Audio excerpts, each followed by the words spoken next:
এই যে হচ্ছে হোটেল অরিয়েন্ট। আমাদের বর্তমান যশোরের ভিতরে এই একটাই এখন ভালো আছে, আর জাবিরটা ধ্বংস করে দিয়েছে রাজনৈতিক প্রভাবে। এই যে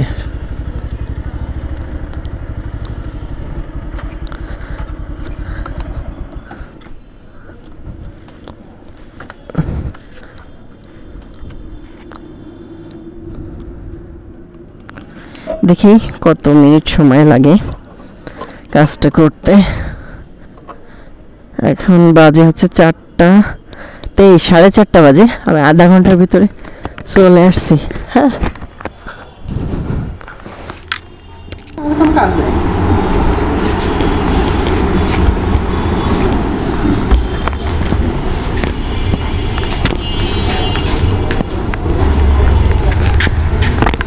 আমি হচ্ছে এইমাত্র আসলাম, কত কিছুক্ষণ আগে দেখলাম না 4টা মেবি 20 কি 22 দেখাইছি। তো তারপরে এই সামনে যে অফিস ছিল সরাসরি এখানে আসলাম, এসে জমা দিলাম একটা রুম। সাথে সাথে গিয়ে বললাম যে এটা জমা দিব। বললো কোথাকার? বললাম চাষের ইউনিয়নের 10 নম্বর। সো ওটা বলার সাথে সাথে বললাম হ্যাঁ ঠিক আছে, তাহলে আমার কাছে জমা দেন। জমা দিয়ে দিচ্ছি, জাস্ট ওকে। এবার জাস্ট অপেক্ষা করতে হবে 1 মাস 2 মাস 3 মাস যে কয়দিনই লাগে অপেক্ষা করতে হবে, তারপরে দেখি কি হয়।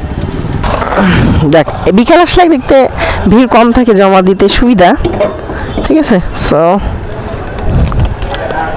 4:30 বেজে গেছে, কাজ শেষ। চলেন চলে যায়। আর বাকি যদি কোনো কিছুর প্রয়োজন পড়ে আপনাদেরকে জানাবো, আর প্রয়োজন নাই এখানে জমা দিলেই হয়ে যায় আর কি। আর বাকি কাজ সব এইসব জায়গাগুলো যারা আছে এনারা সব কাজ করে, ঠিক আছে। সো যারা যশোরের তারা এখান থেকে কাজ করতে পারে, লোক ধরে করতে পারে। তবে কাজ অনেক ইজি যদি আপনি নিজে করেন। একটু সময় দিতে পারলেন, 2-3 দিন সময় দিলে আপনার 2 দিনে আশা করি আপনি সলভ হয়ে যায় অনেক জমা দেওয়ার কাজটা। এবার আর তেমন কোনো কাজ নেই। আপনার যদি কাজটা অ্যাপ্রুভ হয়ে যায় মিউটেশন, তাহলে এবার আপনি ডিসিআর কেটে মানে ওই 1150 বা 1200 টাকা যে ফিটা আছে অনলাইনে নিজে নিজে দিয়ে বা কম্পিউটার দোকান থেকে দিয়ে ব্যাস আপনি হচ্ছে ই করলেন, চলে আসবেন পেপারটা তুলে, ব্যাস হয়ে গেল। তারপরে আপনি একবার একটু ফিটা দিয়ে আসবেন। প্রথমবারে আপনার ওই যখন মিউটেশন কমপ্লিট হয়ে যায় ডিসিআর তোলার পরে আপনি প্রতি বছরে যে একবার কর দিবেন না, তো প্রথমবার করটা আপনার আবার ইউনিয়ন ভূমি অফিসে গিয়ে করটা জমা দিয়ে ওখানে একটা নাম লেখাইতে হয়, কাগজটা কমপ্লিট করাইতে হয়। ওইটা দেন করাইলে আপনার কাজ শেষ। তো আমি এবার রেল গেট হয়ে ওই পাশ থেকে বের হয়ে যাব, কারণ ওই সাইডে আমার তেমন কোনো কাজ নাই, সকাল দ্রুতই চলে যাব। ঠিক আছে, এদের জন্য দ্রুত যাবে না, পুরো একেবারে বাঘ, হ্যাঁ বাঘের মতো লাফায় আর দৌড়ায়।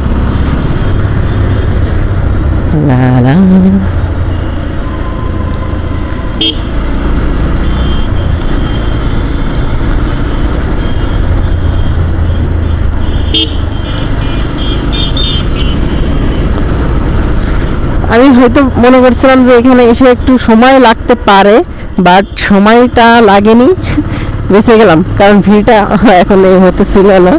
আপনি সকাল থেকে 2টা পর্যন্ত ভিড় বেশি পাবেন, এরপরে ভিড় অনেকটাই কমে যায়। আর যে ভিড় থাকে যেগুলো, ওগুলো রেগুলার আসলে এমনি আপনার হয়ে যাবে আর কি।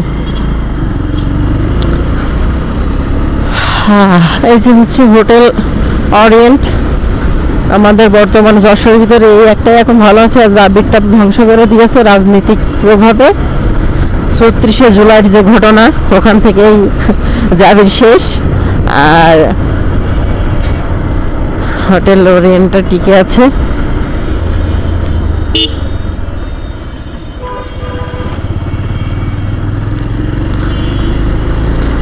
জানাম দেখলো আমাদের যশোরের ভিতরে যে জায়গাগুলো মেন প্লেসে দেখতেছে না চাচা, দেখতেছে না যে আসলে এই সাইড থেকে আমরা যাচ্ছি, ও শুধু ডানে দেখতেছে। কেমনটা লাগে তুই দেখলে দুই দিকে দেখ, আর একটু আস্তে চালায়, তা না জোরে চালাবে আর একদিকে মুভ করতে করতে আসবে, পিছন সাইড থেকে আরেক সাইড থেকে একটু মেরে দিবে, সেটা আর খেয়াল করার ডিস্টার্ব।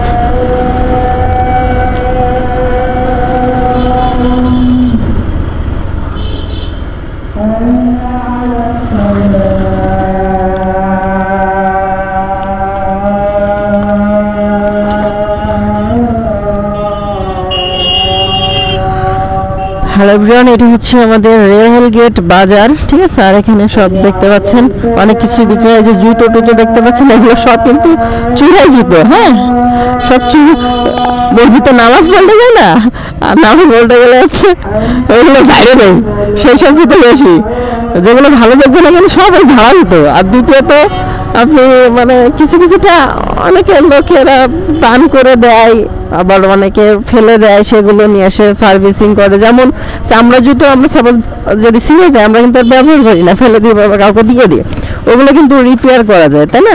রিপেয়ার করে তারা দেখাচ্ছে, সবার তো পরিস্থিতি একরকম না, দেখাচ্ছে আপনার কাছে যেটা মানে নোংরা বা ফেলে দেওয়ার মতো, ওইটা আবার অনেকের কাছে কাজের, ঠিক আছে।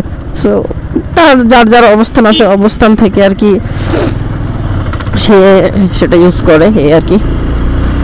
আর আমাদের যশোরের লোকজন এখান থেকেই মানে গাড়ি ভাড়াটা নেয়, বিশেষ করে রেলগেটে আসলে সবাই জানে যে রেলগেটে আসলে আপনি বিয়ের গাড়ি হোক, কোনো অনুষ্ঠানে বা ঘুরতে যাওয়া গাড়ি হোক, আপনি এখানে পেয়ে যাবেন। কার রেন্ট নেওয়া যায় এখান থেকে, ঠিক আছে। তো যারা চান তারা রেলগেটে চলে আসবেন, যারা জানতেন না আগে। আর এটা হচ্ছে আমাদের মডেল মসজিদ, রেলগেট।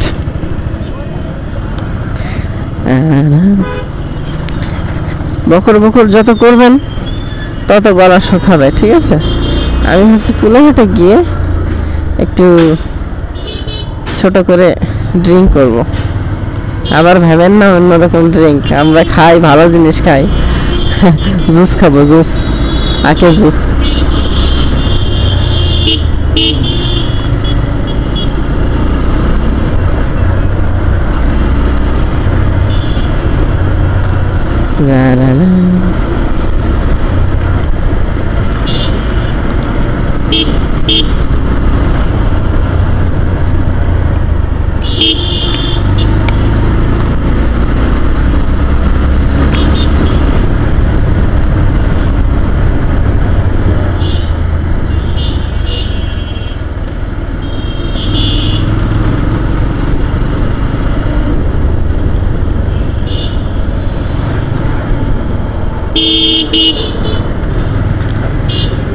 দেখেছেন কি সুন্দর সুন্দর ফুল, এই সময়টা ফুল ফোটার সময়।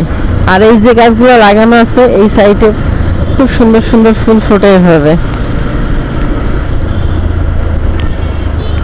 এখানে এই চুয়াত্তরটা তৈরি করে খুব ভালো করবে, কারণ এই জায়গায় আমাদের খুব বিরক্তি হয় মাঝে মাঝে, মানে চারি সাইডে যে জন্য পরে আসতে থাকে। হ্যাঁ, তো এটা হলে একটু হলেও মেনটেন করবে আর কি।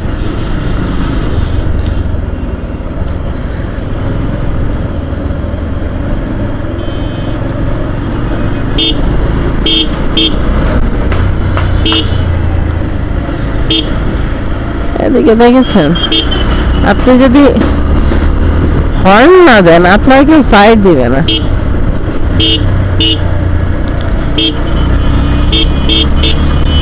আমরা কি আর সাধু হর্ন বাজাই এত বেশি? যারা রাইড করে দ্রুত তাদের হর্ন বাজানোর মেন কারণ হচ্ছে এটা।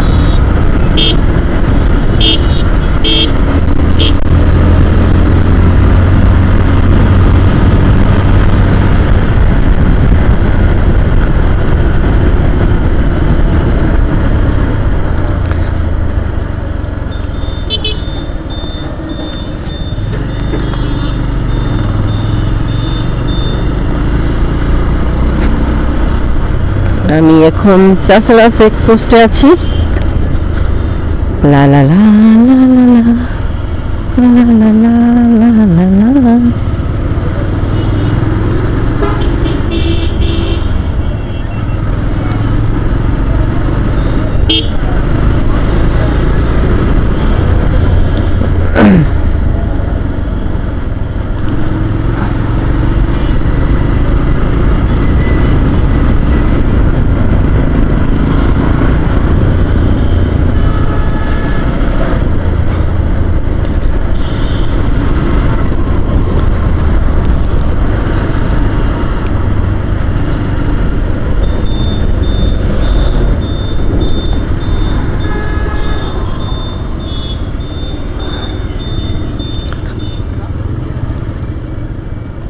ও বাবা, এখানে তো অনেক বেশি ভিড় দেখতেছে। ভাই এটা কি আপনার পরিচিত আত্মীয়? পরিচিত আত্মীয়? আপনার আত্মীয়? না তাই বলছি, যেভাবে কথা বলতেছে মনে হলো তো আত্মীয় লাগে। 210 টাকা দেন একটু। না আমার সাথে তো বলতে পারে না, আপনার সাথে বলতেছে, তার জন্যই জিজ্ঞেস করে নিলাম বিষয়টা। 210 টাকা দেন ভাই আমার।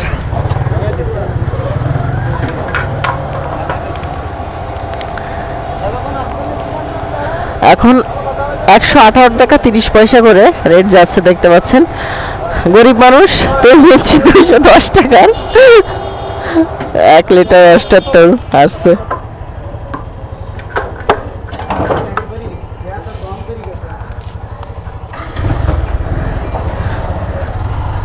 তো গরম লেগে গেল একটু, যাই হোক তেল নেওয়া শেষ। এবার ঢিক ঢিক করে বাসার দিকে যাব।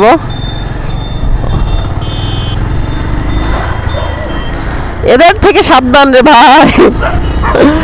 আমি পূর্বে একবার অ্যাক্সিডেন্ট করছি শুধুমাত্র কুত্তার জন্য। বাংলা ভাষায় বলতে কুত্তা, ঠিক আছে।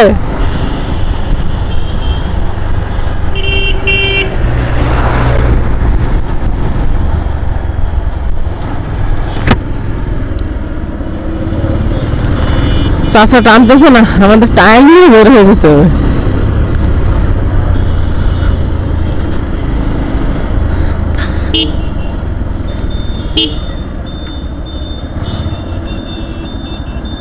খেতে চেয়েছিলাম, এখন খাওয়ার সময় নাই, অনেক লেট হয়ে গেছে।